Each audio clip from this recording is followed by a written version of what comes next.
friend of mine. But having made that disclaimer, to say honestly, Shashi is really the kind of man I admire.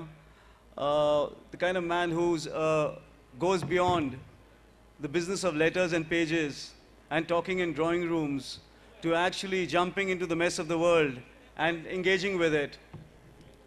I know when Shashi made the move to come back to India some years ago, having spent almost 3 decades in New York and around the world, helming very important assignments for the United Nations, it was a move that was greeted with a great deal of skepticism, largely from my class of people, much of which is present here. And I have to say, it's been incredibly impressive. Shashi, not only did he come back to India, thank you. He got a ticket to contest the Lok Sabha elections. To contest a Lok Sabha election in India means a lot. It's one of the most difficult things to do to win a Lok Sabha election in India, given the background that Shashi was coming from, given the fact that he'd almost spent 3 decades of his life outside of India. He contested the polls from Trivandrum, Thiruvananthapuram, and he won. And that was extraordinary. And then, very, very, I would say, astutely, the government actually installed him in the kind of ministry to which he would have done great justice and honor, which was the Ministry of External Affairs. And in the peculiar way that Indian politics operates, he was made to suffer for something that was no fault of his. He took that with grace, and I think in the long run, because Shashi is still young, by Indian standards of Indian politics, incredibly young, so he's probably going to be there for a long time. I think there were some valuable lessons that were learned about working in a Byzantine city like Delhi and learning to work the politics of India and of Delhi. He's back as a minister, and people like me are thrilled that he is. I think we need people like Shashi in Indian public life, people who bring a kind of intellectual caliber to the work they do, people who have accomplishments behind them. And he is actually reminiscent of the first breed of outstanding Indian public figures, political public figures, who all came from great education, from great learning, and then deemed it their calling, their debt to society, to get engaged with the mess of India and with the mess of Indian public life. I mean, the entire lot of founding fathers are actually of that ilk, who all were highly educated and brilliant, and then they chose public life. It's a gift. It's an instinct that I think we lost in the middle. Through the 60s and 70s and 80s, we developed a contempt, 90s too, developed a great contempt for politics and public life. It's a contempt that was bred into us by our own fathers, who tried to tell us that politics was a dirty business. And the point is, because many of us believed that it was a dirty business, it became that. We have to reclaim politics by engaging it on a daily basis. Societies and countries are actually shaped by the politics they practice. We were a great country in our founding because we had great figures who engaged in the politics. And so I'm really happy to have Shashi here. He's going to be, I'm sure, walking a bit of a tightrope because he's holding office currently. He's a minister in the government. But we're going to talk largely to him about what he's done recently, which has written a book about Indian diplomacy and India's foreign policy over the last 60 years. The book is called Pax Indica. I think it's required reading for anyone trying to understand what is this really peculiar and idiosyncratic trajectory that Indian foreign policy has taken. I know there are a lot of people who complain bitterly. There are a lot of people who want us to go and flatten Maldives and Pakistan on a daily basis because they feel we are big and powerful, and why are we kind of being polite to everybody and anybody. We're going to ask Shashi for a lot of answers. Shashi, what we'll do is we'll jump off at the deep end. We won't be good politicians, we'll just jump off at the deep end.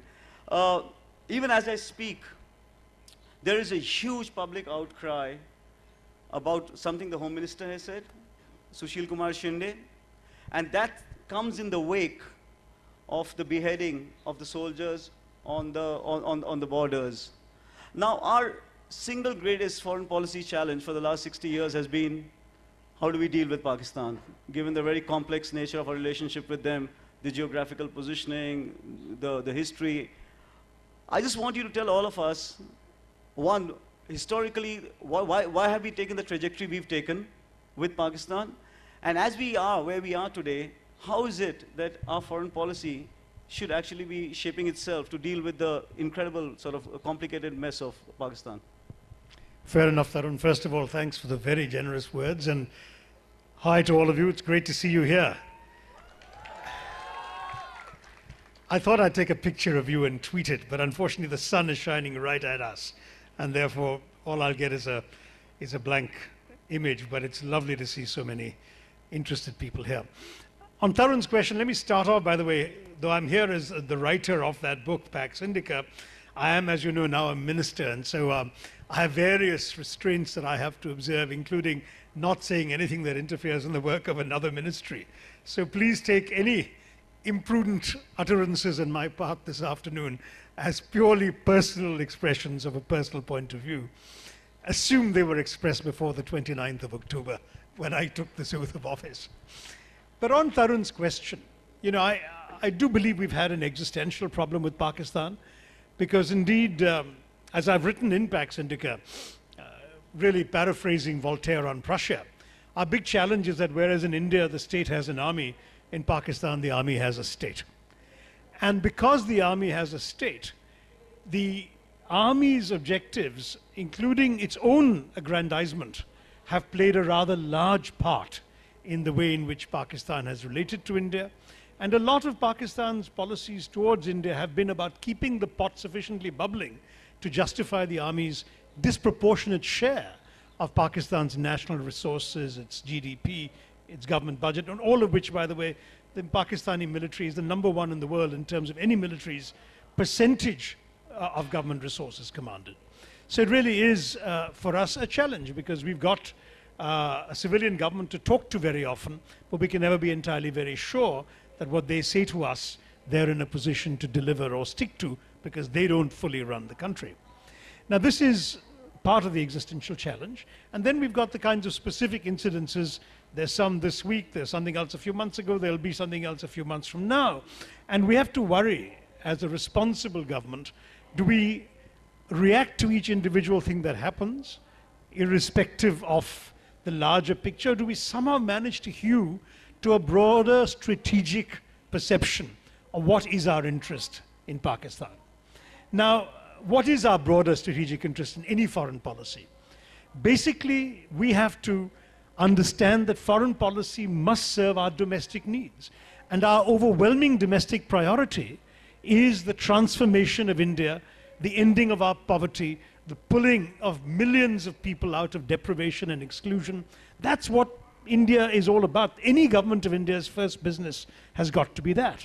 And so we have to ask ourselves, how do we use foreign policy to fulfill that purpose? So you may indeed, as Tarun said, have television anchors saying the nation wants to bomb. But in fact, if you're convinced that what you really need in this country is enormous amounts of foreign investment in order to be able to grow your economy and pull people out of poverty, then you also know that investors don't like to invest in war zones. And you ask yourself, how much do you lose if you convert yourself into a war zone? You ask yourself what kind of relations you're going to have with countries that are sources of investment, countries that are sources of your food security, of your energy security, at a time when you're importing 80% of your energy needs, and you fashion your foreign policy accordingly. And in your neighborhood, obviously, you need to keep the country safe and secure. You have to show a robust capacity to defend your territory and your integrity and your sovereignty strongly and firmly. But at the same time, you also have to show the confidence of fixing a strategic objective and hewing to it in the long term. And that strategic objective for us has to be peace, because we really can't afford the distraction of a perpetually hostile enemy on the borders. We don't want the albatross of an ever-looming war around our neck when we are focusing on our economy, on our internal transformation, on the growth of our people and pulling them out of poverty. So if you can keep that perspective right, you'll understand why the last thing any Indian government ought to want is a war with Pakistan, or indeed a war with anybody else. Trade, investment, growth, those are our priorities, and we need to use our foreign policy to promote that. So when it comes to what's happening right now, my answer is I think the government has actually handled it very sensibly. They realized they could not ignore some of the public outrage about an incident like the beheading on the border, but at the same time they didn't want to escalate problems to a level in which you were down the slippery slope towards conflict. They wanted to pull it back because they know that in India's longer term interest, we will avoid war. We wish to avoid war. We will never avoid war when the price becomes too high. if we feel that our nation's self-respect or its basic security is imperiled, then of course war always remains an option. But till then, this larger overarching vision of peace must animate our government, and I think it's doing so right now. Shashi,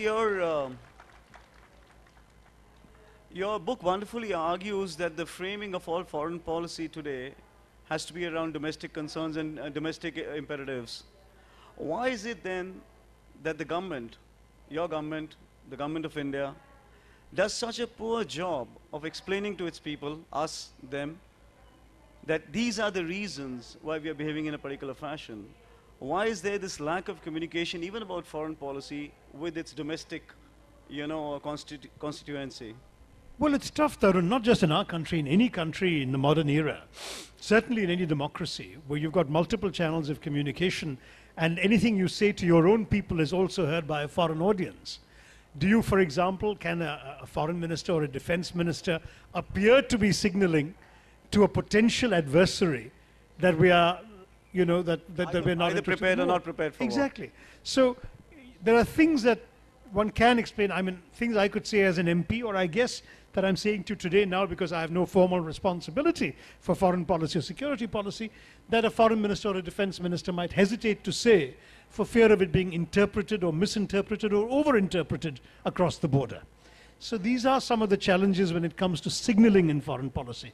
Sometimes people use public speeches to talk tough without actually wanting to do much more about it. Sometimes you have to read between the lines of things that are said and left unsaid. A lot of the challenge with foreign policy communication is that what your public hears may be something quite different from what you've been trying to signal to somebody across the border. There's a whole school of thought that believes, Shashi, that one of the problems is that we went nuclear, and so did Pakistan, declared ourselves as nuclear. And that has somehow, instead of providing a detente on the possibility of war, it's provided a peculiar syndrome by which you can take provocation to a very, very high level, safe in the belief that conventional war will not follow because the threat of nuclear hangs. Something like we've seen happen just now. So you can actually provoke a lot, way beyond the norms of sort of, boundary lines, safe in the thought that conventional war and punishment will not follow. What would you say to that? Well, that actually, if that is entirely true, it's to our disadvantage. Because the fact is, what happened in 1998, I was not in the Congress Party, I was in the UN in those days. I'm not a big fan of nuclear weaponry one way or the other. But one thing it did do to our disadvantage was that it gave Pakistan the opportunity to equalize with us, which in conventional terms they could not do. In other words, as long as the only declared capacities were conventional, India's was by far the larger army, the larger air force, the larger navy, and by far the most significant preponderant military capacity. By conducting the nuclear explosion and opening the door to Pakistan to do the same thing, we essentially suddenly found ourselves at parity. And indeed, in the years since, it is often said that Pakistan may well have gone faster and farther in developing a nuclear arsenal than we have.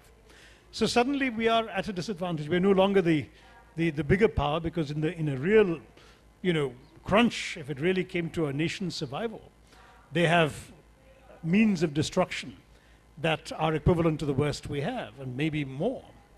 And that, therefore, is not a very good thing. Conversely, however, it does, as you say, if nuclear war is unthinkable, there is always a risk that other kinds of conflict, therefore, are less unthinkable.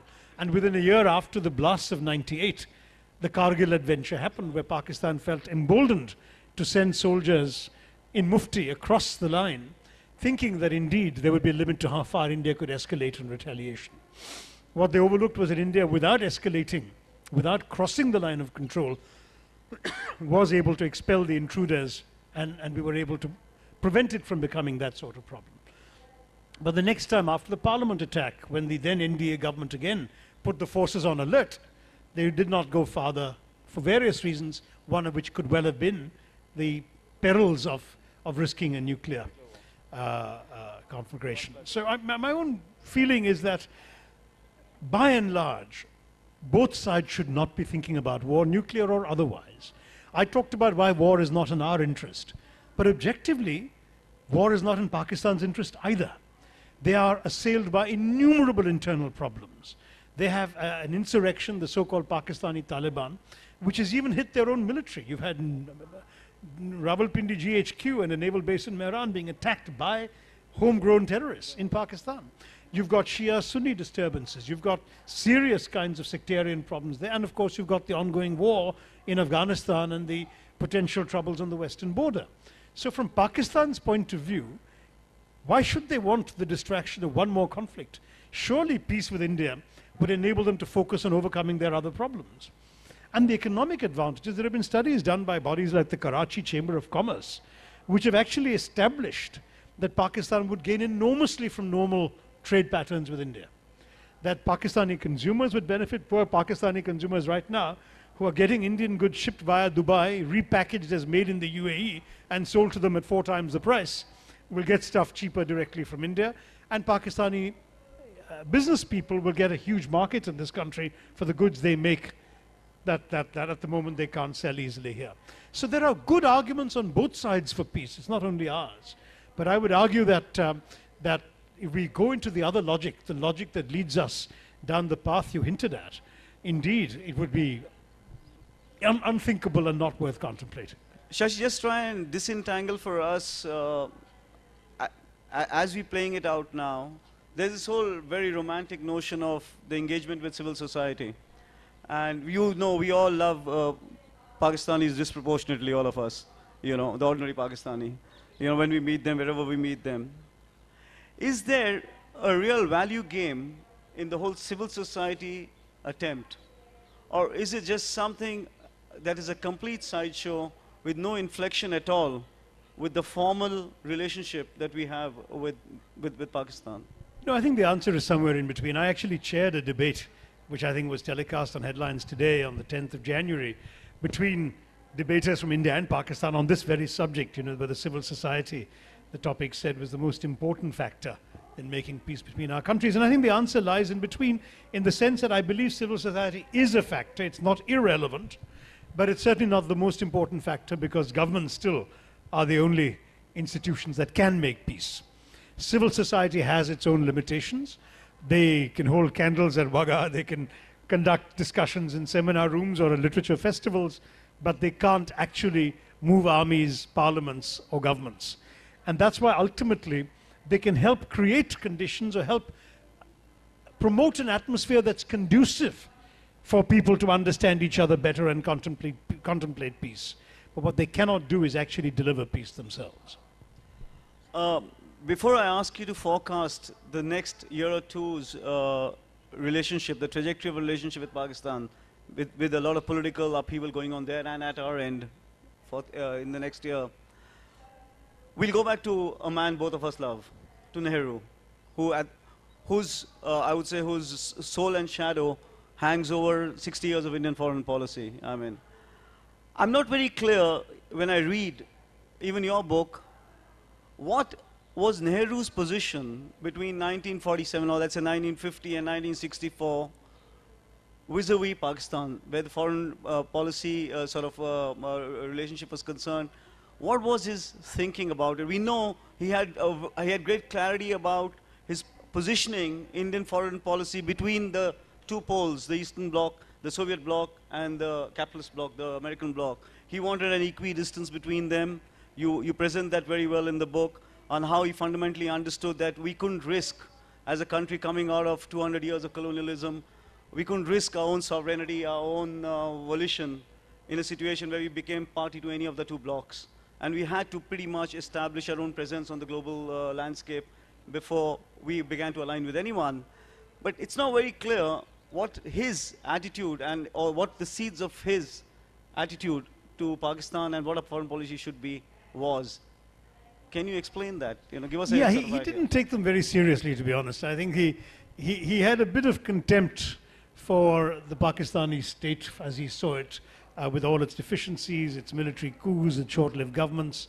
Early on, the Pakistanis sent an emissary talking about a defense alliance against the communists, and Nehru sent them away with a flea in their ear saying, I don't need your help to defend against anybody, and certainly we don't see the need for defense against Russia and China, which is what the Pakistanis had wanted.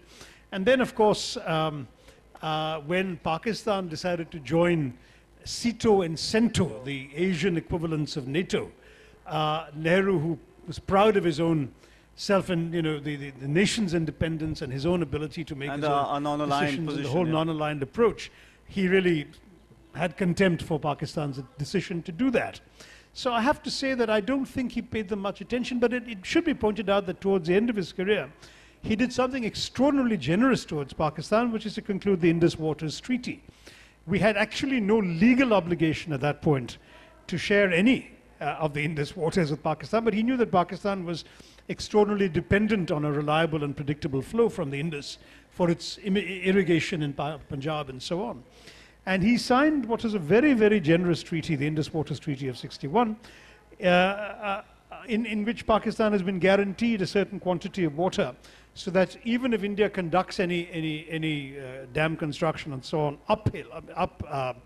upstream, those can only be run-of-the-river projects. In other words, the same water that we might divert into a dam will have to flow back into the channel, so it goes down to Pakistan again. So he's been very generous, very kind to them. And also, literally at the moment of his death, he had sent Sheikh Abdullah to Pakistan to discuss the terms of an enduring peace settlement on Kashmir and everything else that divided the two nations. And Sheikh Abdullah always believed that if Nehru had not died on the 27th of May 1964, that perhaps he might have come back with a peace that could have completely reshaped the subcontinent. So one will never know what might have been, but Nehru did try and make that gesture, that effort to conduct some peace talks. Has it been a costly oversight, his easy dismissal of Pakistan and its troublemaking potential? At the time, no. And as I said, if you look at it, we had no physical or military conflict between the two countries. There's a lot of rhetorical conflicts, particularly the United Nations speeches on both sides. And the first war comes a year after he dies. The first war came a year after he died, but as I said, there was a peace effort underway at the time that he died. But the first war was initiated by Pakistan, by a Pakistani so-called field marshal, promoted himself to that rank, Ayub Khan, who sensed, he thought, weakness in India 2 years after the defeat by China in '62 and the death of Nehru. He thought India was vulnerable and he could make a march, and of course he was proven wrong. But I'm not sure that that was something that could have been predicted by Nehru. I would argue that that in many ways Nehru's focus on the global stage was not just appropriate for the times, but in many ways gave India a stature which was more than we really deserved, than our intrinsic strength, economics, power, or military capacity actually merited. And I think that is something to Nehru's credit. He became a sort of symbol for the newly freed peoples of the developing world in ways that we forget today. No, so we'll come back to Nehru in a bit, just to again establish his primacy and centrality in shaping our positioning and foreign policy. But would then we be right in saying that the crystallization of our approach to Pakistan, that more muscular approach, it comes with Indira Gandhi? Yeah, well, '71, of course, was a situation which was thrust upon us. What the West Pakistanis did to East Pakistan was a purely internal affair of Pakistan, but it had consequences for us. The world's largest refugee crisis in human history, 10 million people crossing a border and coming over, was something we had to suffer. And we were a poor developing country who suddenly had to face this enormous burden. Yes, I would say that Indira Gandhi probably also saw this as an opportunity to right a strategic wrong and to divide Pakistan permanently, instead of having potentially two flanks. Though that second flank had never bothered us too much. Even in '65, the war was essentially fought in the West. Yeah.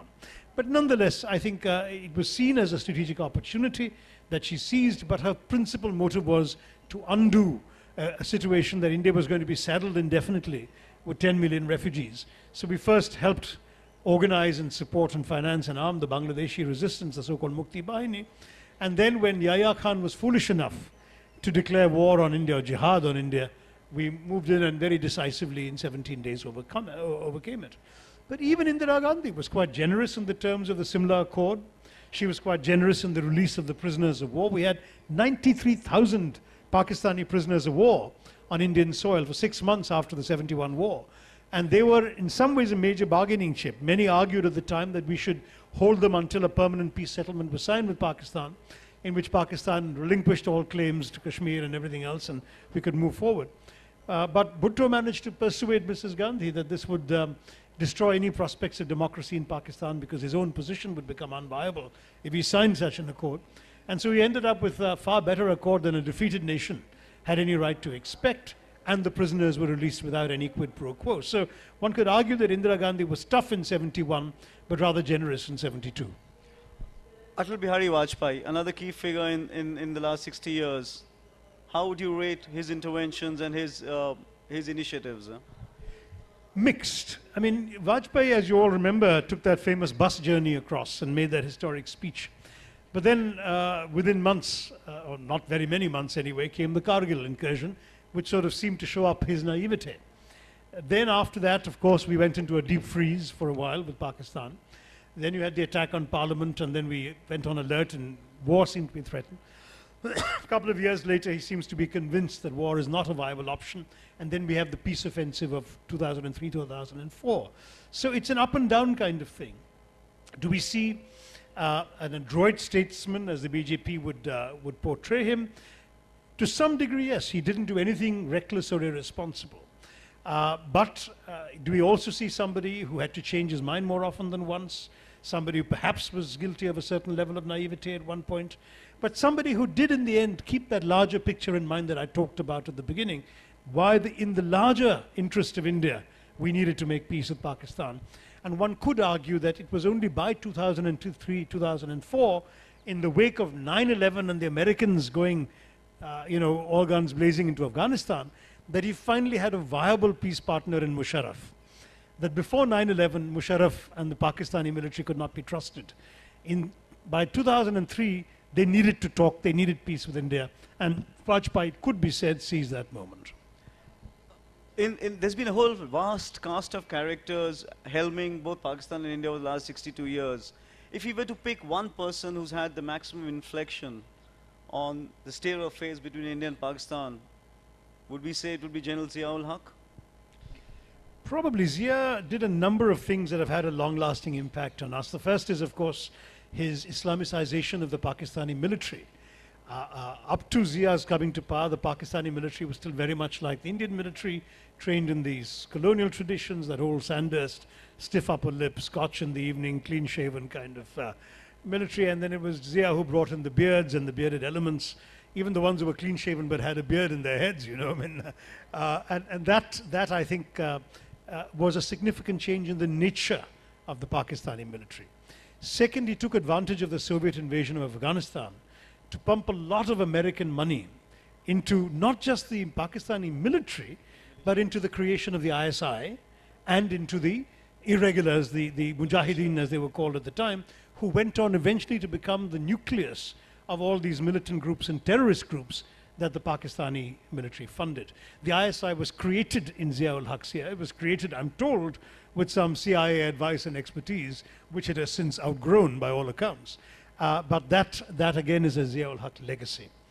And thirdly, it was Zia-ul-Haq who invented the tactic, not at that point over Kashmir, but over Khalistan, the then Sikh-led insurrection in Punjab, the tactic of trying to undermine India not by direct confrontation, but by financing, arming, equipping, and facilitating terrorism from across the border. So those three major changes that occurred under Zia have all had a lasting impact today, and therefore I would agree with you, it's Zia that had the biggest impact. Given how polarized, Shashi, the opinion largely is in India against Pakistan, I mean, a kind of an accretion of many things, an accretion of propaganda, myth-making, the reality of wars, the religious kind of, hectoring. What sort of political figure would it require in India to break through this kind of, curtain of ice now? Yeah? What would it require? What sort of, because, we've had this discussion for decades in Delhi, that even when people imagine that there are things that need to be done, there isn't the courage or the assurance of positioning for any political leader in India to embark on it. Even finally Vajpayee, all he could do was take a bus journey and leave it at that. What sort of leadership would it require? Would it be a, let me just be sort of random and say, would it be a very strong a right-wing leader who could break the old order? Or would it be a very new, young leader like Rahul Gandhi who could break this? You can see that coming, right? Yeah, So what would it require to break the old order, of doing things? Yeah, you know what I'm going to say if you phrase it that way. But actually, though I do think that a new, fresh, young mind will make a big difference, the honest truth is no one Indian leader alone can deliver a lasting peace with Pakistan. You will always need that second hand to clap with. I know for a fact that no Indian leader has been more committed to a durable peace with Pakistan than Prime Minister Manmohan Singh from the very beginning. And yet, even at a time when he had the solid backing of our country and society, what went wrong came from that side. I mean, 26/11, don't forget, was inflicted upon us at a time when we were actually in the middle of a peace process. And my good friend Shah Mahmood Qureshi, who was the Foreign Minister of Pakistan, was actually in Delhi negotiating a more relaxed visa regime the day of 26/11. So we suddenly realized that, even if you're trying to make peace with an elected civilian government that says all the right things, you've got characters in Pakistan are capable of completely blowing it up, as indeed 26/11 proved. So that's the biggest worry. You could have, I still remember the great hopes that were created when Rajiv Gandhi and Benazir Bhutto first met and spoke to each other, and the perception there that these two bright, fresh, young people, foreign educated, untainted by old hatreds, etc., forward-looking, youthful, they would bring about peace. And Benazir was out within a year and a half of meeting Rajiv Gandhi because there was a military coup, including perhaps, for one of the reasons behind that coup may well have been that the military felt that she might go too far towards making a lasting peace with India that wouldn't suit the Pakistani military. So given those equations, I think your question is unfair in placing the onus on the right sort of Indian leader, because I don't think it's the Indian leader alone that's going to make it. I would even say that ultimately it'll be a 60-40 equation. You would need 60% to come from that side, because you'll need 30 from the civilians and 30 from the military before you can have the 40 from our side to make that peace.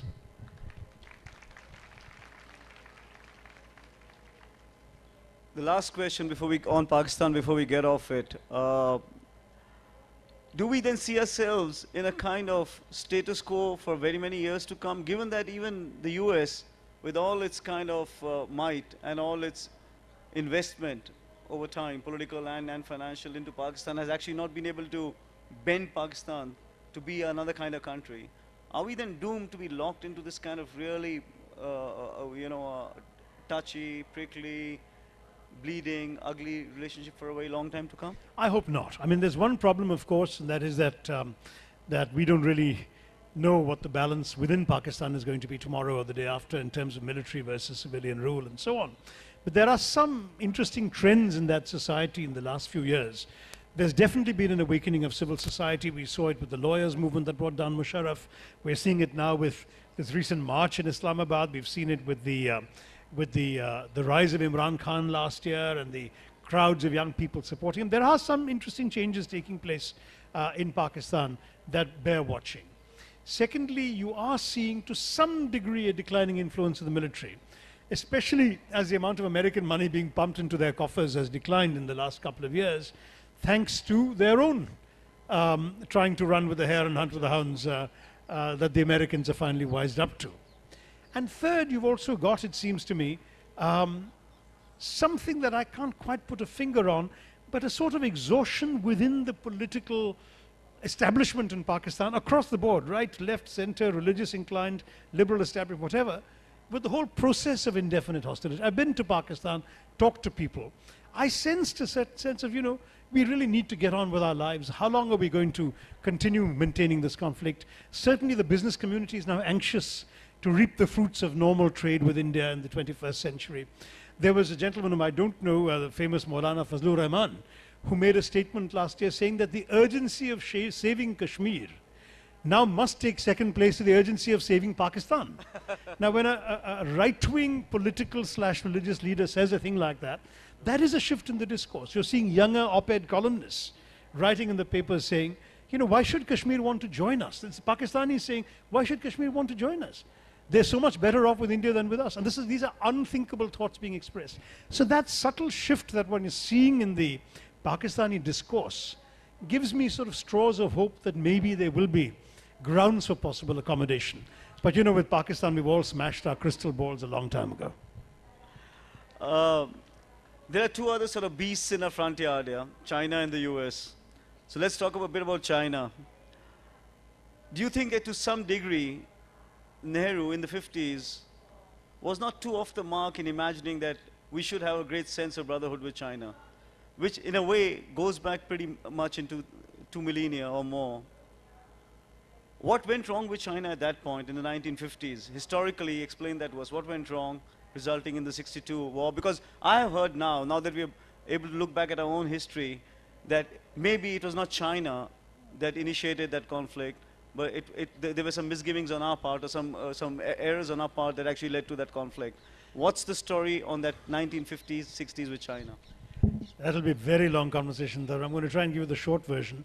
That actually, this is not a new theory that we were at fault. In fact, the London Times correspondent here, Neville Maxwell, wrote a book called India's China War as far back as 67, where he alleged that we had provoked the war. And there are some who've made that case, but for the most part, I think it's difficult to fault Nehru's perhaps woolly-minded idealism about China. He really saw India and China as these two great Asian civilizations that had long been oppressed by colonialism and foreign presence, that were finding their voice and beginning to reassert themselves in the middle of the 20th century. And he saw ourselves as natural brothers. Whereas I think many in Beijing resented this, felt they were being patronized by Nehru. For example, when Nehru sort of took it upon himself to fly the Chinese delegation to Bandung and introduce Zhou Enlai around, he thought he was doing a wonderful favor to the Chinese, plugging them into the international system from which they were largely excluded. Most countries still recognized the Kuomintang regime in Taiwan as the official China. And Nehru thought he was doing them good, but apparently they took it with bitter resentment that who the heck are these Indians to be patronizing us. And so all of that created, I think, a certain backlash from China. And as Liu Shaoqi said in 62 when they went to war, they said, we felt it was time to teach India a lesson. And that teaching India a lesson was, in my view, the principal motive behind the Chinese action, as well as, of course, a particular strategic imperative they had to actually take that northeastern bit of territory in Jammu and Kashmir called Aksai Chin, because through it they wanted to build a road to connect Tibet to Xinjiang, to their westernmost province. And they actually felt that that was not territory that mattered to India, and if India had been willing to negotiate at that time, it is said China might have agreed. Well, since then, there have been something like 17 border conversations since the thaw in our relations. We're still no closer to settling the border on mutually acceptable terms. And that's even though China has actually settled its land borders with every other neighbor. So that's a bit worrying. On the other hand, Tarun, I'd point to something else. Our trade with China has gone up 250 times in the last 20 years. We now have $74 billion of trade with China in the last fiscal year. And in fact, the two governments are speaking about reaching 100 billion by 2015, and they'll almost certainly exceed that target because they've always managed to exceed every target for Indian trade with China in the last 10, 15 years. So that means that China is developing a growing stake in India, in the Indian economy, at a time when its Western trade markets are actually shrinking with the global recession. So it seems to me that any potential military adventurer in China who might want to fool around on our border would actually have more and more reason to think twice or three times before doing that, because they have now, very soon, $100 billion riding on good relations with India. You know, one of our ambassadors to China, I was talking to him over dinner some months ago, and he said to me that we spend all our time thinking about China, but in China they don't think about us at all. And he said, actually, you know, the Chinese are really like Punjabis. You know, all they want to do is they want to know where can they make money. And if there's money to be made in India, they love us. It's as simple as that. Is that a facetious reading, or is that fairly accurate? In both things. One, that they really don't think that hard about us as we obsess about them. Two, that really it's about business and trade for them and little else. Yeah, on the first one, only a Chinese can answer that, because every time I meet a Chinese, they seem interested in India, but that's because they're talking to me. So I don't know, maybe they aren't. Maybe they aren't very much. But the second point is absolutely spot on. Certainly in all my 7 or 8 visits to China, I've seen a people who are much, much more materialistic than we've ever realized could be possible in a country that used to call itself communist. In fact, a Chinese businessman friend of mine said to me rather memorably, said, we call ourselves a communist country ruled by a communist party, But he said you can search high and low, you won't find a communist in China. To find a real communist, you have to go to Kerala.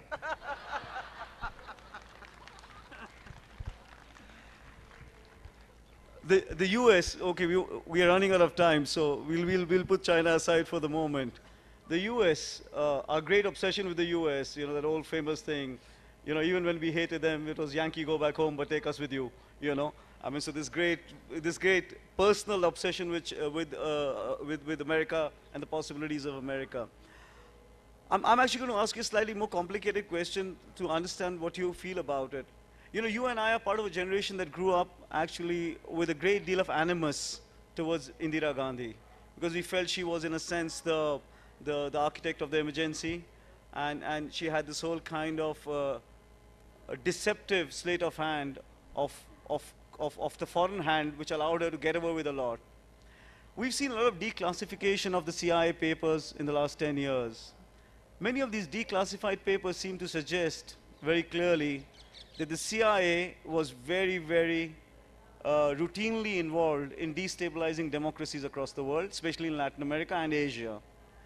Given that, is there a case to actually have a revisionist view of Indira Gandhi and the fact that she was up against a very, very powerful superpower like the US, who was inimical to the independence that we had declared for ourselves, even in foreign policy terms, as architected by Nehru, who insisted on keeping our arm's length distance from everyone. And they would have had great reason to actually mess around in our backyard.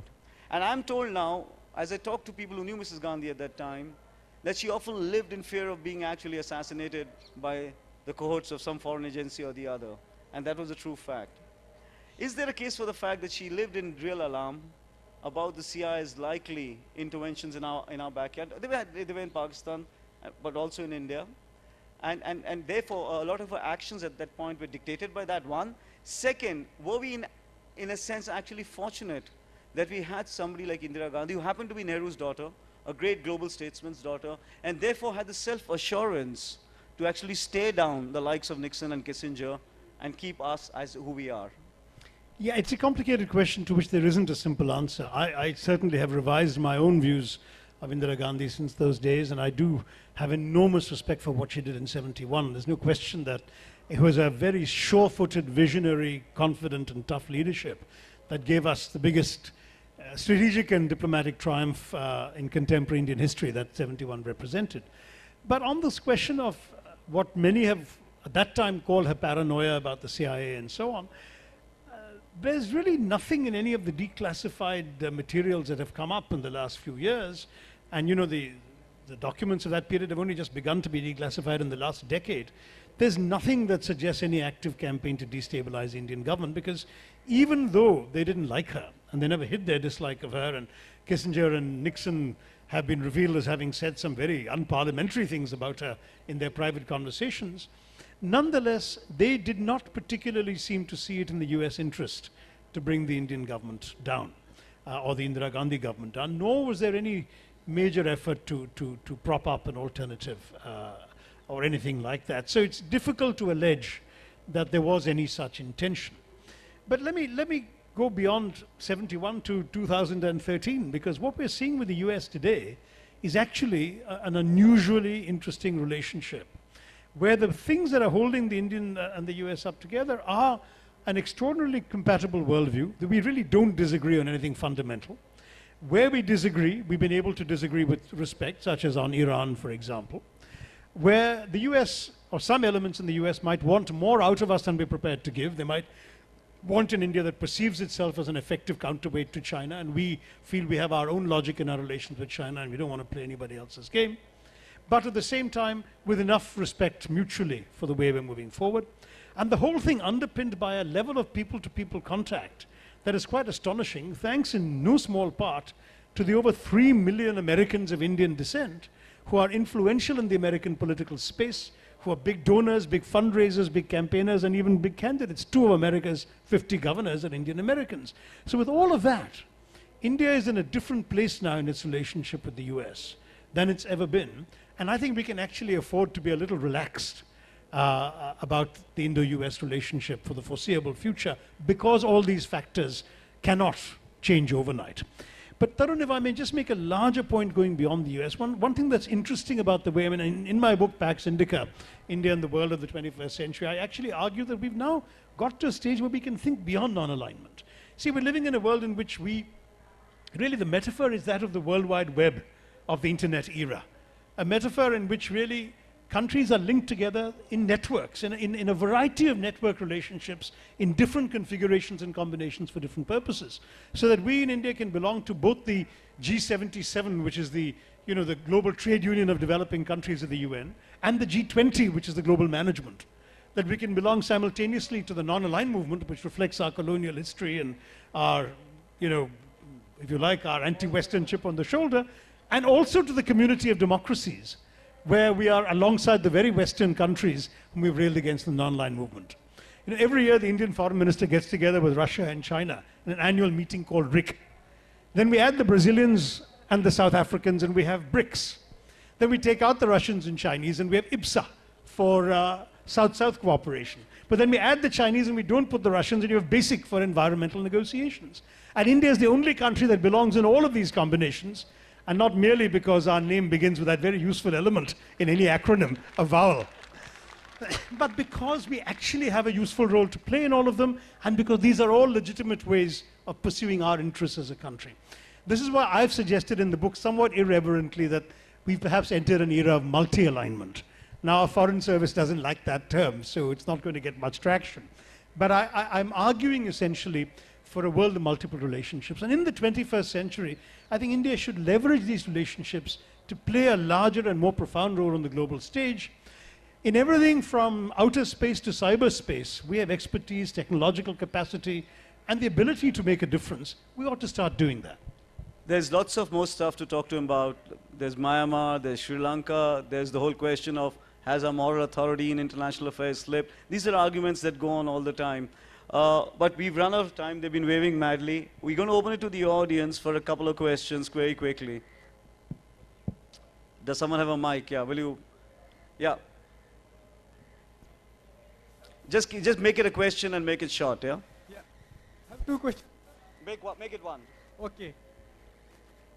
In an interview in Agenda, Imran Khan said that he will solve all the issues of Pakistan in 90 days. And even the corruption issues will solve 7 days. Do you think it is possible for him to do this? And he is overconfident that he will make the government in the next election. Look, I'm now a politician. I know that when politicians campaign, they make an awful lot of promises that they're not entirely sure they can easily fulfill. Solving all the problems of Pakistan in 90 days, let alone all the problems between India and Pakistan in 90 days, is not going to be easy. Let's put it that way.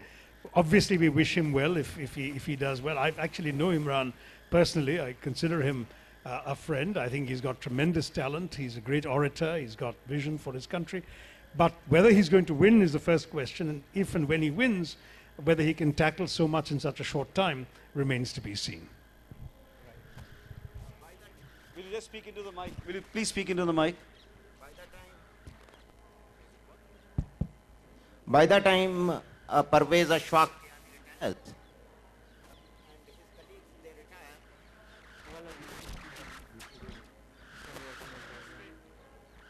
by the time Ashfaq Kiani retires and his colleagues retires, you'll be having from to the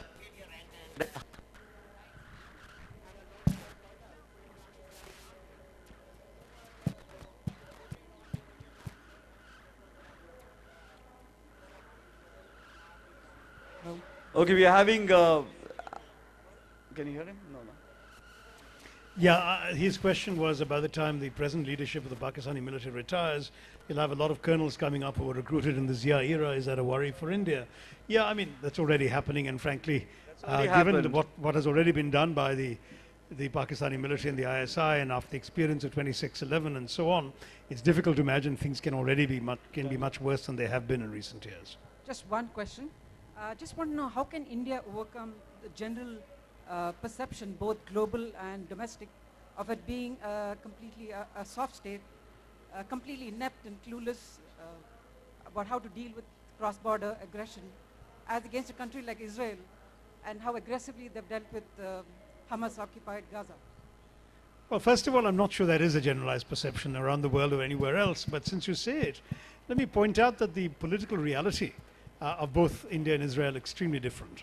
There is, first of all, the fact that Israel is living in a sea of permanent hostility, that it's prepared to accept and does indeed conduct military actions without much concern about what their neighbors are going to think about them, and indeed as a result their neighbors don't think very highly of Israel in their midst.